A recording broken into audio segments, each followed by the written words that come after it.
Boa noite. Nos anos 60, os jovens tiveram um papel importante na história política do Brasil. Eles foram uma força de protesto contra o regime militar. Já nos anos 90, jovens com caras pintadas ajudaram a tirar um presidente do poder. De lá para cá, o papel do jovem no contexto político e social do país tem sido muito pontual, enquanto que em outros países do mundo isso parece ter sido diferente. Um exemplo é a Primavera Árabe e os recentes protestos nos Estados Unidos e parte da Europa.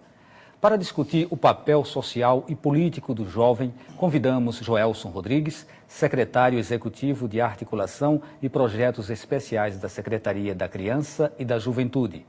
Otávio Machado, coordenador do programa Juventudes, Democracia, Direitos Humanos e Cidadania da Universidade Federal de Pernambuco.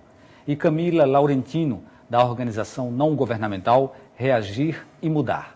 Lembramos que você pode enviar perguntas para o programa através do telefone 3423-6836, pelo e-mail opiniãotvu@gmail.com e também pelo Twitter @opiniãope. Passar a ser visto como agente capaz de atuar ativamente na vida do país. Essa seria a linha mestra do protagonismo juvenil? Essa é a pergunta que nós trazemos para abrir o debate e gostaríamos que você, Joelson, iniciasse esse nosso bate-papo. Muito boa noite a todos e a todas. Eu acho que o momento é importante de nós estarmos fazendo essa reflexão, esse debate que é atual e que não deixa de ser desafiador também. No momento em que o Brasil, e que há muitas que acham que existe um marasmo, que existe uma não movimentação da juventude, a gente vê reflexos, refletindo na prática exemplos como o mais recente, um avanço nas políticas públicas de juventude, organizando-se enquanto sistema e com avanços importantes, e que recentemente acabamos de voltar de Brasília, eu e demais que integraram uma delegação pernambucana, com mais de 2.000 jovens, quase 3.000 jovens de todo o Brasil, desde sexta-feira passada, estava em Brasília na segunda Conferência Nacional de Juventude. Eu acho que essa conferência foi um marco importante na política pública de juventude. É o segundo momento, segunda vez que nacionalmente a gente junta jovens de todo o Brasil, jovens de todas as especificidades de condições de vida, de olhares, de perspectivas, e vem construir e vem contribuir nessa construção de uma política nacional de juventude. A segunda Conferência Nacional da Juventude será a grande tônica hoje do nosso debate. A gente vai falar muito sobre a conferência. Mas antes eu queria ainda que o Joelson, ele trouxesse um pouco mais o conceito de protagonismo juvenil, já que é esse tema que está hoje batizando o nosso Opinião Pernambuco. Joelson. Otávio. Aliás, Otávio. Tá. Primeiramente, Valdir, boa noite. Camila, Joelson, o público em casa assistindo aqui ao nosso debate. E esse conceito de protagonismo, pode-se dizer que é um conceito relativamente recente, que vem no bojo da atuação dos organismos internacionais como a ONU nos anos 80. Em 79, a ONU fixou como 1985 como Ano Internacional da Juventude. E a partir de então, constrói-se esse conceito de protagonismo dentro das organizações não governamentais, relacionadas às políticas públicas também produzidas nesse período. E esse conceito é muito polêmico, não é muito utilizado, vamos dizer, no interior das academias, das universidades, mas ganhou uma aceitação muito grande dentro das organizações não governamentais de uma forma estrondosa. De onde vem essa questão do conceito do protagonismo juvenil? Vem do entendimento de uma série de atores, de pessoas que trabalham com o tema das juventudes, e desenvolve políticas públicas sobre as juventudes, entendendo que o jovem é capaz, dentro do seu espaço, dentro de articulações próprias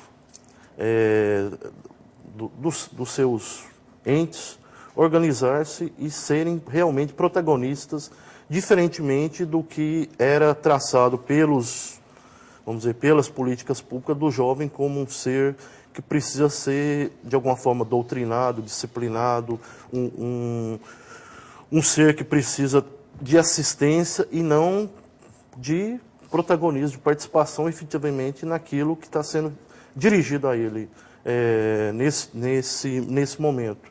E a história da juventude, acho que é rica de exemplos de protagonismo dos jovens, mas esse conceito de protagonismo juvenil não está amarrado ao que tradicionalmente a gente entende como participação da juventude, como movimentos de juventude, como atuação política.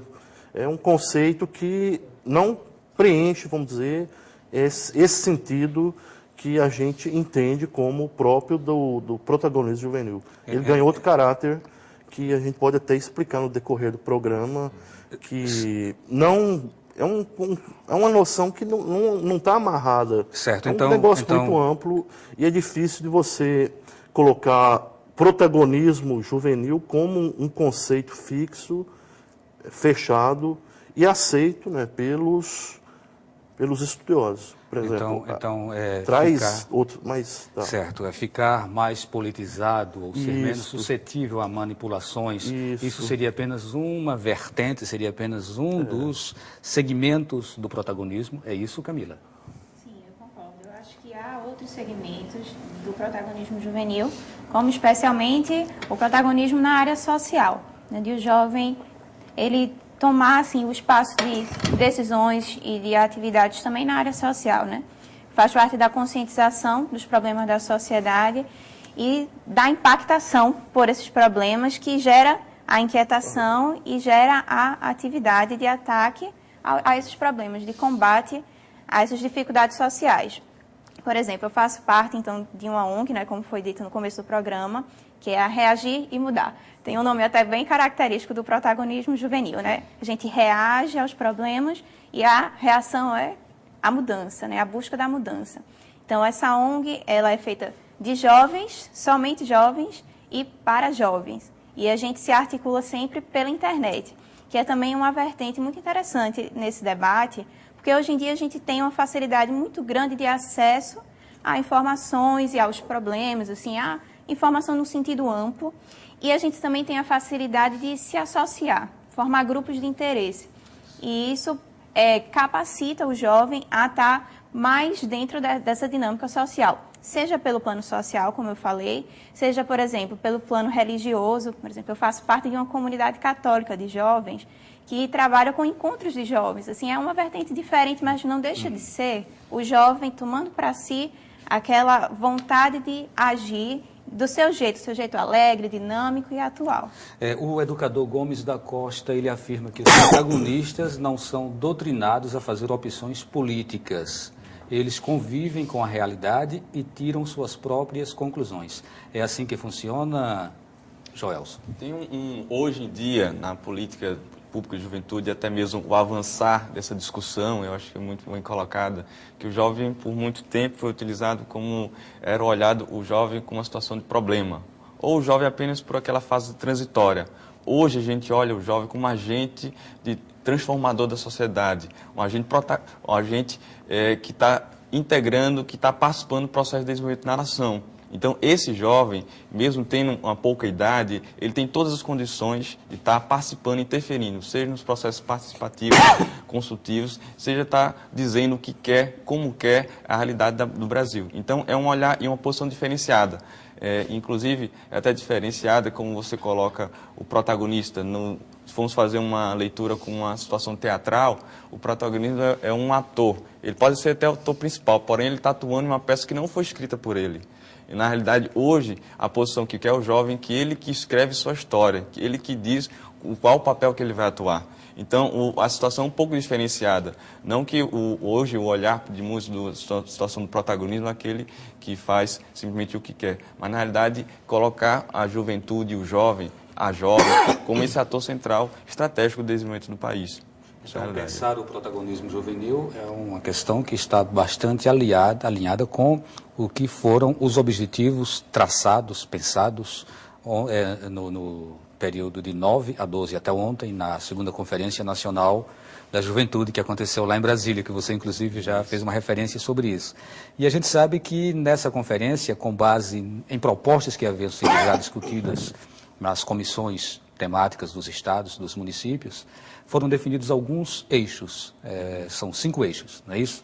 E aí, para que a gente possa depois fazer um desdobramento, eixo por eixo, seria interessante que a gente primeiramente falasse quais são esses 5 eixos. Depois a gente vai desdobrando cada um deles. Ainda com você, Joelson. Na realidade, essa segunda Conferência Nacional, ela foi o coroamento de um grande processo de mobilização, que desde o ano passado está sendo traçado. Começou desde o início do ano com diversas conferências municipais, foram mais de 1.500 municípios que fizeram suas conferências municipais. Ao todo, contabiliza-se vários jovens. Além de conferências municipais, houveram conferências regionais. O Estado de Pernambuco também realizou conferências regionais e territoriais.